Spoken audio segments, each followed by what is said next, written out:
Bismillahirrahmanirrahim. Assalamualaikum warahmatullahi wabarakatuh. Selamat sore rekan-rekan semuanya. Mohon maaf menunggu ya. Sore hari ini, bagaimana kami sampaikan kemarin dan tadi pagi bahwa kami melakukan kegiatan tangkap tangan di Kota Bekasi, Jawa Barat ya. Dan ada beberapa pihak yang diamankan. Setelah kemudian kami memastikan waktu 1 kali 24 jam untuk menetapkan status pihak-pihak yang diamankan. Sore hari ini kami akan menyampaikan kepada masyarakat, ya, pada teman-teman semuanya terkait dengan kegiatan tangkap tangan ini secara utuh, ya, secara lengkap, konstruksi perkara dan lain-lainnya, begitu ya. Nanti poin-poin ini akan dibacakan oleh Pak Ketua yang hadir pada sore hari ini dan juga Pak Deputi Penindakan Pak Karyoto. Setelah itu nanti kami akan tunjukkan barang buktinya ya di hadapan teman-teman semuanya. Baru setelah itu seperti biasa kami beri kesempatan teman-teman untuk bertanya lebih jauh terkait dengan perkara ini. Jadi khusus sore hari ini pertanyaannya adalah terkait dengan kegiatan tangkap tangan ini ya. Baik. Kami silakan Pak Ketua untuk membacakan beberapa poin perkembangan dari kegiatan tangkap tangan yang telah KPK lakukan. Kami silakan Pak.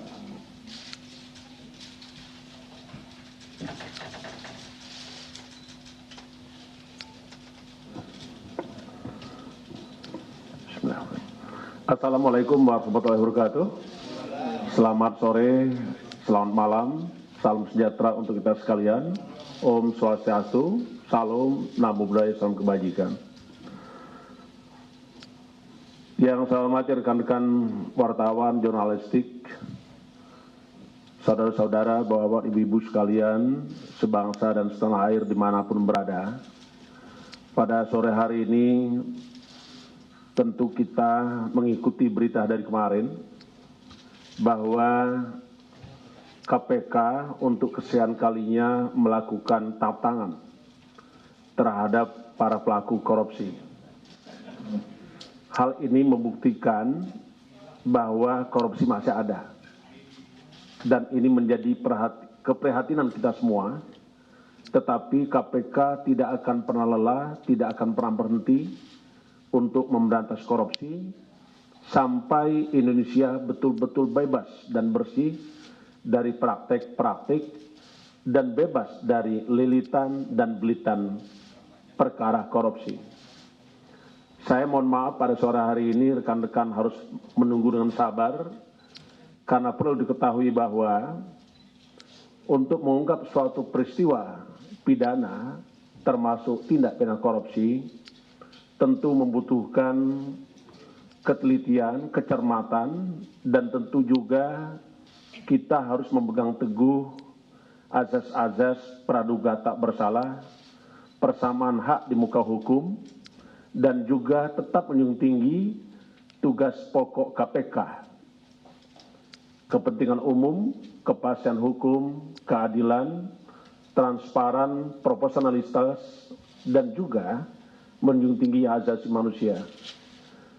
Alhamdulillah pada sore hari ini kita bisa tuntaskan dengan kerja keras segenap insan KPK, kami sudah bisa merumuskan dan membangun konstruksi perkara tindak pidana korupsi yang terjadi di wilayah Kota Bekasi. Adapun penjelasan akan kami sampaikan sebagai berikut terkait dengan kegiatan tangkap tangan dugaan tindak pidana korupsi berupa penerimaan sesuatu oleh penyelenggara negara atau yang mewakili terkait dengan pengadaan barang dan jasa serta lelang jabatan di pemerintahan Kota Bekasi. Rekan-rekan yang saya hormati, hari ini kami akan menyampaikan lengkap bagaimana kronologis pengungkapan perkara korupsi tersebut dan siapa-siapa yang terlibat, yang menjadi tersangka, termasuk juga bukti-bukti apa yang bisa kami sajikan kepada rekan-rekan sebagai azas transparansi dan akuntabilitas tentang penegakan hukum yang dilakukan oleh KPK. Karena satu prinsip penegakan hukum tidak boleh melanggar hukum itu sendiri. Pada kegiatan tangkap tangan, tim KPK mengamankan 14 orang pada hari Rabu pada tanggal 5 Januari 2022 sekira jam 14.00 di beberapa tempat wilayah di Kota Bekasi, Jawa Barat, dan Jakarta. 14 orang tersebut antara lain RE, Wali Kota Bekasi periode 2013-2018 dan periode kedua 2018-2022. Yang kedua adalah AA, swasta, Direktur PT ME. Yang ketiga NP, Namliah Vektor, maklar tanah. Nomor 4, BK, staf sekaligus ajudan daripada saudara RE. Kelima, MB, Sekretaris Dinas Penanaman Modal dan PTSP, Kota Bekasi. Keenam, HR, Kasubag TU, Sekretariat Daerah Kota Bekasi. Ketujuh, SY, Direktur PT KBR dan PT HS. Kedelapan, HD, Direktur PT KBR dan PT HS. Kesembilan, MS, Camat Rawalumbu. Kesepuluh, JL, Kepala Dinas Perumahan Kawasan Pemukiman dan Pertanahan Kota Bekasi. 11, AM, Staf Dinas Perindustrian. 12, MY, Lurah Kati Sari. 13, WY, Camat Jati Sampurna. Dan yang ke-14 adalah LBM, swasta.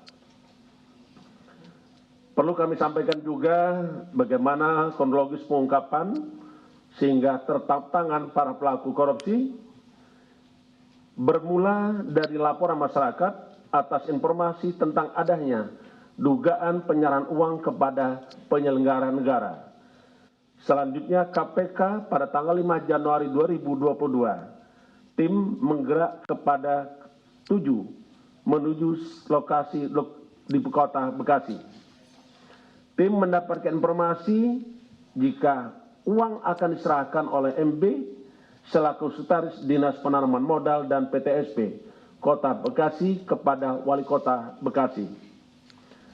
Tim KPK melakukan pengintaian dan mengetahui jika MB telah memasuki rumah dinas Wali Kota Bekasi dengan membawa sejumlah uang dan juga telah diserahkan kepada Wali Kota Bekasi.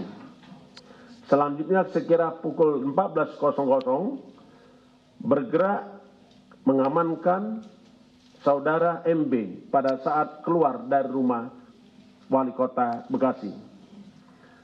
Selanjutnya tim KPK memasuki rumah dinas Wali Kota dan mengamankan beberapa pihak diantaranya RE, MY, BK, dan beberapa ASN dari pemerintah Kota Bekasi.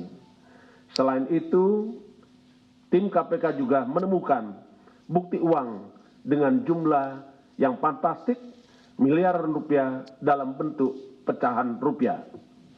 Secara paralel, tim juga melakukan penangkapan terhadap beberapa pihak swasta, antara lain NP di wilayah Cikunir, AA di daerah Pancoran, SY di daerah sekitar Senayan, Jakarta. Selanjutnya seluruh pihak yang diamankan dibawa ke gedung Merah Putih KPK untuk menjalani pemeriksaan secara intensif. Malam tadi, kurang lebih jam 19.00, tim KPK juga melakukan kegiatan mengamankan saudara MS dan JL di kediaman masing-masing. Hari ini, Kamis tanggal 6 Januari 2022, tim KPK kembali mengamankan 2 orang atas nama WY dan LBM beserta bukti uang ratusan juta dalam bentuk rupiah. Seluruh bukti uang yang telah disita oleh KPK kurang lebih 3 miliar rupiah dan buku rekening bank dengan saldo sekira 2 miliar rupiah.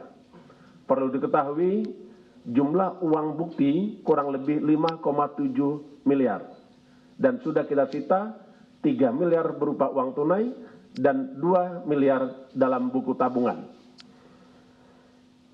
Rekan-rekan sekalian yang saya hormati, dimanapun rekan-rekan berada, kami yakin bahwa rekan-rekan sungguh mengikuti apa yang telah dikerjakan oleh KPK. Kami ingin sampaikan juga terkait dengan konstruksi perkara yang lain, tetapi masih dalam satu kesatuan dalam proses tangkap tangan. Konstruksi perkara diduga telah terjadi juga.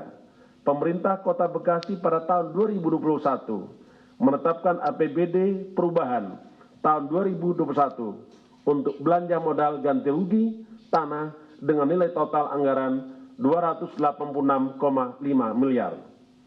Ganti rugi dimaksud diantaranya pembebasan lahan sekolah di wilayah Rambelumbu dengan nilai 21,8 miliar. Pembebasan lahan polder 202 senilai 25,8 miliar. Pembebasan lahan polder Air Keranji senilai 21,8 miliar. Melanjutkan proyek pembangunan gedung teknis bersama senilai 15 miliar. Atas proyek-proyek tersebut, tersangka RE selaku Wali Kota Bekasi periode 2018-2022 diduga menetapkan lokasi pada tanah milik swasta dan melakukan intervensi dengan memilih langsung para pihak swasta yang lahannya akan digunakan untuk proyek pengadaan dimaksud, serta meminta untuk tidak memutus kontrak pekerjaan. Sebagai bentuk komitmen, tersangka RE diduga telah meminta sejumlah uang kepada para pihak yang lahannya diganti rugi oleh pemerintah Kota Bekasi, di antaranya menggunakan sebutan untuk sumbangan masjid. Selanjutnya, pihak-pihak tersebut menyerahkan sejumlah uang melalui perantara orang-orang yang merupakan kepercayaan, yaitu saudara JL yang menerima uang sejumlah 4 miliar rupiah dari LBM, WY yang menerima uang sejumlah 3 miliar dari MS, dan mengatasnamakan sumbangan ke salah satu masjid yang berada di bawah yayasan milik keluarga RE sejumlah 100 juta rupiah dari SY. Selain itu, tersangka RE juga diduga menerima sejumlah uang dari beberapa pegawai pada pemerintahan Kota Bekasi sebagai pemotongan terkait posisi jabatan yang diembannya di pemerintah Kota Bekasi. Jadi ada pungutan juga ya. Uang tersebut diduga dipergunakan untuk operasional tersangka RE yang dikelola oleh MY yang pada saat dilakukan tangkap tangan tersisa uang sejumlah 600 juta rupiah. Jadi ada uang operasional yang disita oleh KPK. Di samping itu juga terkait dengan pengurusan proyek dan tenaga kerja kontrak di pemerintahan Kota Bekasi, RE diduga menerima sejumlah uang 30 juta rupiah dari AA melalui MB.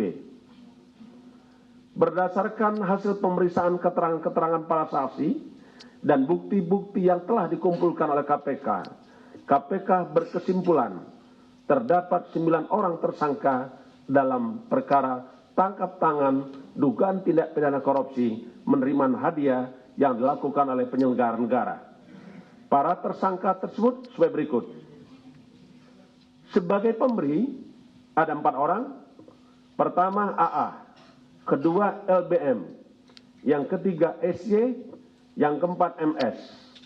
Sementara sebagai penerima tersangka RE, MB, MY, WY, dan JL. Selanjutnya, demi kepentingan penyidikan, penuntutan dan peradilan, maka para tersangka dilakukan penahanan di KPK dan sebagai pemberi, saudara AA dan kawan-kawan disangkakan melanggar pasal 5 ayat 1 huruf A atau pasal 5 ayat 1 huruf B atau pasal 13 Undang-Undang 31 tahun 1999 tentang pemberantasan tindak pidana korupsi. sebagaimana telah diubah dengan Undang-Undang Nomor 20 Tahun 2001 tentang perubahan atas Undang-Undang Nomor 31 Tahun 1999 tentang pemberantasan tindak pidana korupsi, yonto pasal 55 ayat 1 ke 1 KUHP. Sebagai penerima, RE dan kawan-kawan disangkakan melanggar pasal 12 huruf A dan pasal 12 huruf B atau pasal 11 atau pasal 12 huruf F serta pasal 12 B besar Undang-Undang Nomor 31 Tahun 99 tentang pemberantasan tindak pidana korupsi sebagaimana telah diubah dengan Undang-Undang Nomor 20 Tahun 2001 tentang perubahan atas Undang-Undang Nomor 31 Tahun 99 tentang pemberantasan tindak pidana korupsi, yonto pasal 55 ayat 1 ke 1 KUHP. 9 tersangka tersebut ditahan mulai tanggal 6 Januari 2022 sampai dengan tanggal 25 Januari 2022. Penahanan dilakukan di Rutan Pomdam atas nama tersangka AA, LBM, SY, dan MS. Sementara di Rutan Gedung Merah Putih, tersangka RE, WY, MB, MY, dan JL. Kita masih dalam keprihatinan protokol kesehatan, maka para tersangka akan dilakukan untuk membatasi penyebaran COVID.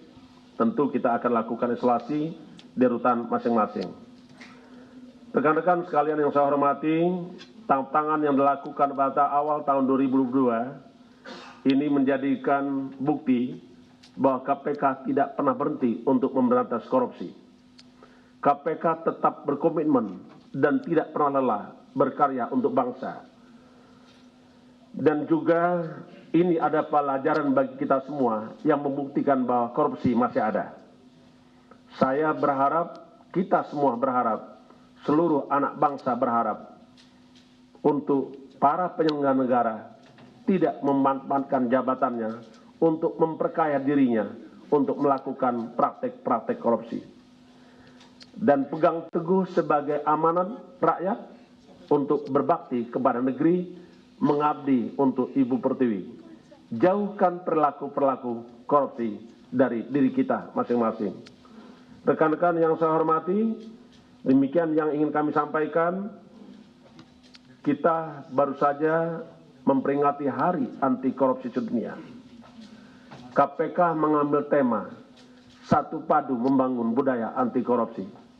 Mari bersama-sama KPK memberantas korupsi terus tanpa henti, dan kita juga memimpikan Indonesia betul-betul bebas dan bersih dari korupsi.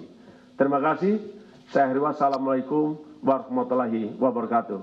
Om Santi Santi Santi Om.